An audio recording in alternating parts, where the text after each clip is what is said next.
Plus c'est juste splendide. On peut aussi les mettre en carpaccio et avec juste un petit filet d'huile d'olive, un tout petit peu de poivre, pas de sel. On va goûter le Sancerre blanc. On a, avec un peu de recherche, j'ai été voir tous les vignerons il y a 2 jours, préalablement ouverte, avec beaucoup de dextérité, n'est-ce pas? Paulo, qui est aussi toujours jury pour notre jeu en bouteille. On les laissera au cas où si vous voulez faire des victoires.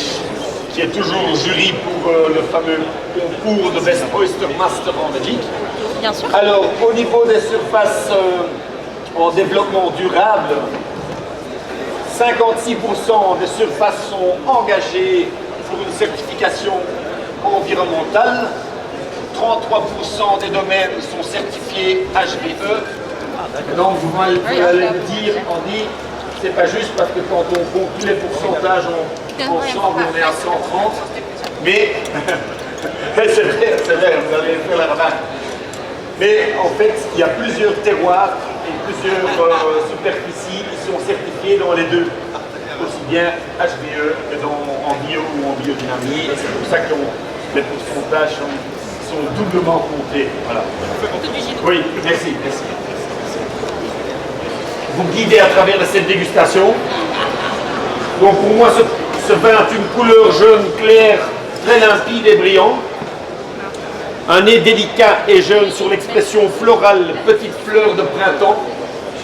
Des notes de fruits acidulés comme la groseille macro, la carambole qui est le star fruit. Un peu de melon d'Israël parce qu'on est vraiment sur ce côté fraîcheur, melon vert, très expressif dans le nez.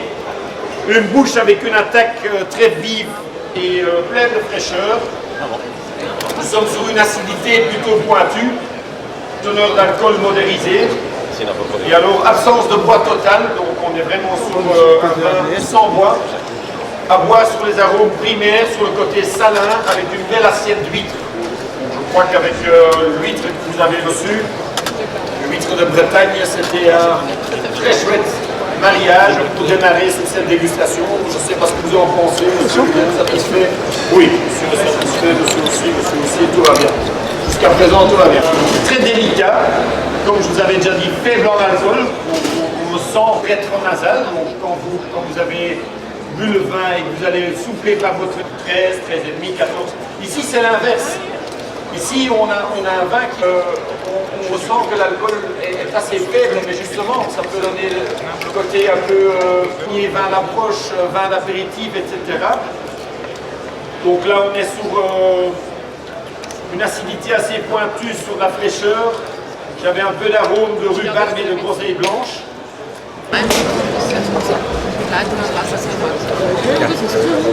Il y a encore une petite crevette. Oui, bien sûr. On va essayer ça. Voilà. Donc même tout salon se trouve ici en dessous de Sancerre. On y trouve plusieurs types de terroirs, mais surtout des marnes kimirigiens. Et alors j'ai un petit exemple ici qui est assez particulier parce que j'aimerais bien vous faire passer cette pierre parce que c'est assez particulier. Ah pardon. J'ai mis mes lunettes spécialement pour ça parce que, voilà. En fait, quand on regarde bien cet exemple, on voit que dans cette pierre, on trouve des milliers de petites fossiles de coquillages, d'huîtres qui sont disparus dans la pierre. Et c'est impressionnant à le voir parce que c'est vraiment quelque chose qui m'a fasciné la première fois que j'ai remarqué que c'était vraiment des petits fossiles. Et je vais faire passer cette pierre parce qu'il faut la... Alors on va déguster Semaine tout salon,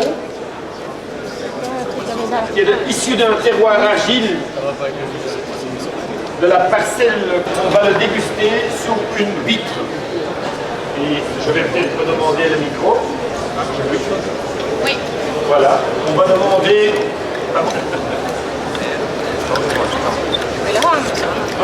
C'est laquelle que vous avez? On va la déguster sur une vitre, sur une Gilardo. Et peut-être que je peux demander à Paolo, qu'est-ce que c'est au juste une Gilardo, Paolo? Une Gilardo, c'est 28 francs. De Marraine d'Oléron, nous sommes sur une huître ici qui a à peu près 3 ans d'âge. C'est une huître qui est relativement charnue. Elle nous vient de Marraine d'Oléron. Donc on va avoir un affinage qui nous apporte au niveau du goût un côté de noir, léger, avec un petit arôme de fougère. Donc très intéressant, avec une finale légèrement saline, c'est normal, mais aussi un côté un petit peu lacté, très léger. Et donc avec une très belle longueur en bouche, vous allez voir, vous allez avoir le goût très persistant. Et avec ce vin-ci, Andy, Oui. qui a le goût de tout ça. Hein. Même tout ça, oui, absolument. Donc là, on retourne vers le Sauvignon blanc 100%. On va le passer tout de suite.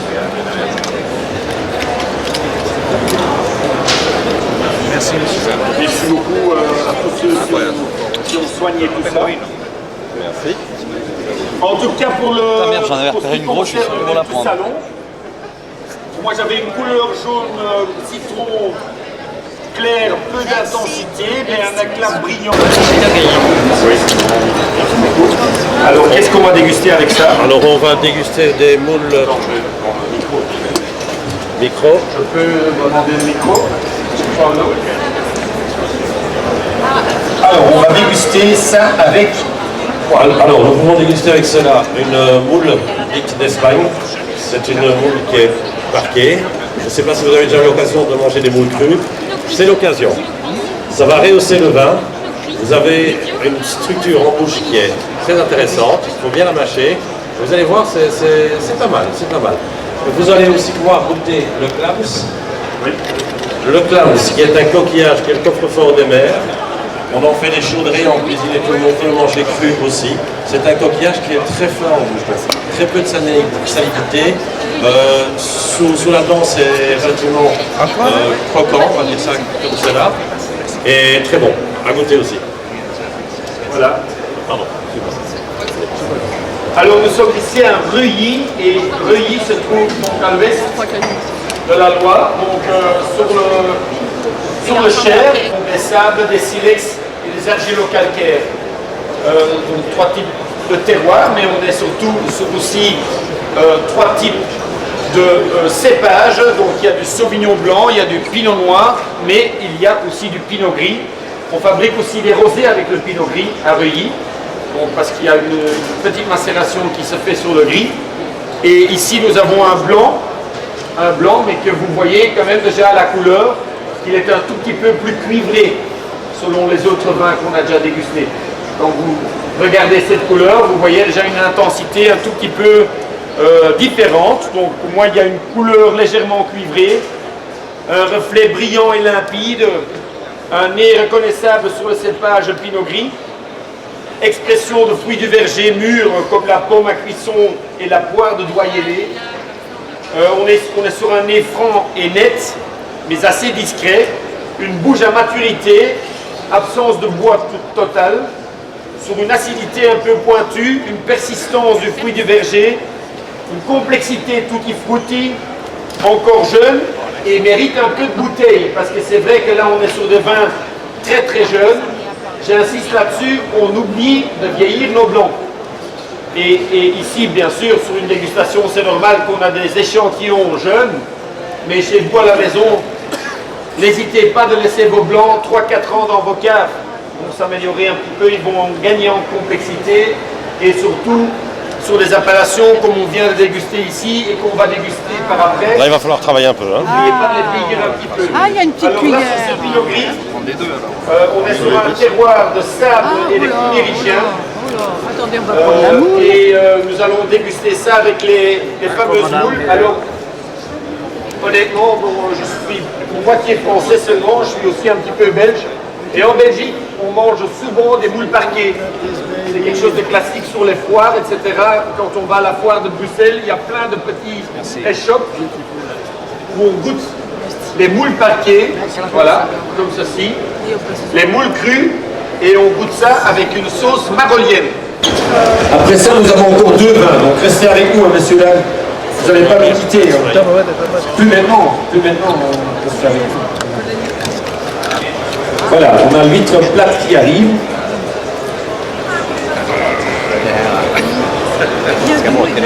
Velon. Belon. Belon, c'est Donc le ce sont village. les huîtres plates Belon. Bretagne. Bretagne. Oups là. Pardon.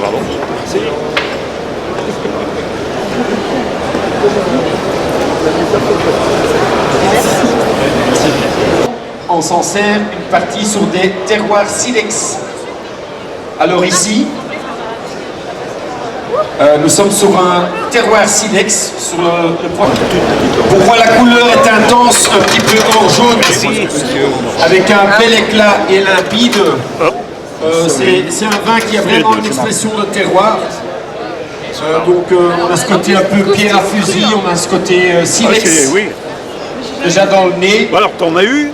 Ah bon. Aussi une expression de fruits à noyaux comme l'abricot, la nectarine mûre. Une petite C'est pas note simple, mais végétale il faut de s'organiser. qui est typée pour le Sauvignon blanc. En bouche, une attaque franche et complexe, une acidité pointue et persistante. Un bois qui n'est quasiment pas présent, parce que bon, il y a un tout petit peu de bois, mais il est vraiment intégré dans le vin. À grande ampleur. Ça fait encore Et ben voilà. J'arrive avec d'autres. Vous inquiétez pas, il y en a pour tout le monde. Hein. Faut pas vous battre. Langoustine On en a plus, pour tout le monde. Allez-y, madame, n'hésitez pas. Vous la regardez comme si que... Je vois que Paolo, il est en train de les terminer avec son fameux jus de citron, avec ces citrons qu'il a ramenés du Portugal, des beaux citrons frais. Voilà, un peu de jus de citron. Quoi d'autre, Paolo? L'huile L'huile d'olive. Extra vierge. Extra vierge, bien sûr. Oui. Voilà. Tout simple, hein. Oui, il faut y aller. On n'hésite pas, on met une belle rinçade d'huile d'olive. Voilà. Hop, là. Et un tout petit peu de poivre. Et un tout petit peu de poivre, voilà. Pas de sel. Et fleur de Et sel. fleur de sel, bien sûr. Fleur de sel. Un peu de fleur de sel après. Fleur de sel qui date de la préhistoire. Fleur de sel de la préhistoire, comme le terroir ici. Donc, plus vieux calcaire de Puy. C'est sérieux, je rigole pas. Hein. Ah oui, oui, ok. Non, c'est une plaque qui a à Riméo, au Portugal, tu vois, qui Attendez, s'est je vais- fondue. Donc c'est une fleur de sel qui a une particularité. Elle n'a jamais vu le jour, sauf au moment où elle est traitée. Alors comment? C'est une faille dans la plaque tectonique et l'eau passe par en dessous et la remonte à 100 mètres. Et les gens en fait la ramènent avec des seaux, la mettent sur les clairs, hein, donc, et avec le vent, ils ramassent la fleur de sel. C'est donc un sel qui n'est pas pollué du tout, qui est pur, très très blanc comme tu peux voir. Et tu peux goûter, mais attention, il sale 7 fois plus qu'un sel normal. Donc, que des aliments magnifiques. Voilà. Oui, on peut l'applaudir, Paolo. Et toute l'équipe des Cahiers d'ailleurs. Et on remercie d'ailleurs aussi toute l'équipe technique derrière.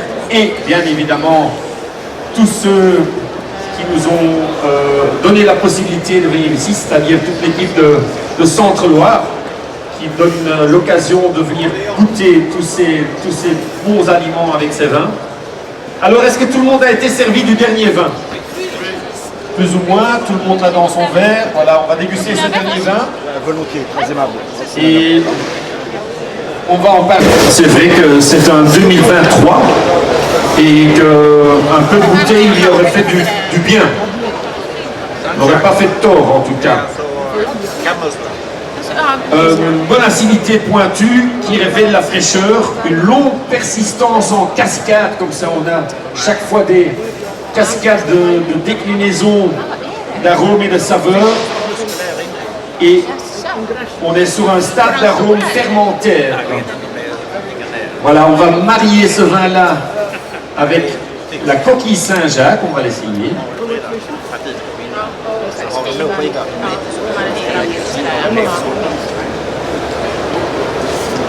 En tout cas, la chair de la coquille, elle est vaste, c'est vraiment une texture de coquille. Tout a été centralisé à Paris.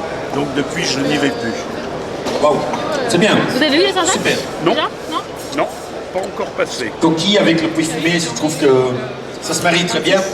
N'hésitez pas à justement des vins pareils, de les vieillir un petit peu. Ils l'ont un peu relevé. 2, de ne pas les servir glacés, parce que c'est des vins qui ne se servent pas à 5-6 degrés, hein, c'est trop froid pour des vins.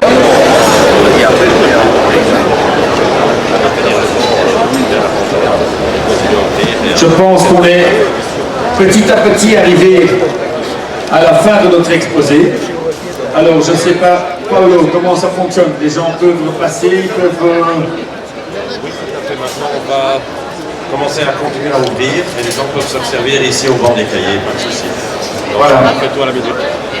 Donc, Paolo et son équipe nous assurent qu'ils vont ouvrir encore pas mal de crustacés. Ils ne vont pas arrêter d'ouvrir. Et vous pouvez tout à l'heure repasser, chercher quelques crustacés, goûter tout ça avec les vins de Centre-Loire. Et n'hésitez pas à reprendre une petite rinsate, parce que les vins sont encore disponibles, ils peuvent repasser. Oui, l'équipe vous garantit que vous pouvez repasser pour demander l'un ou l'autre vin. Arrivé à la fin de ce workshop, crustacés en mariage avec les vins de Centre-Loire. J'espère que ça vous a plu et que vous avez passé un bon moment. Merci beaucoup. Merci beaucoup. Merci beaucoup.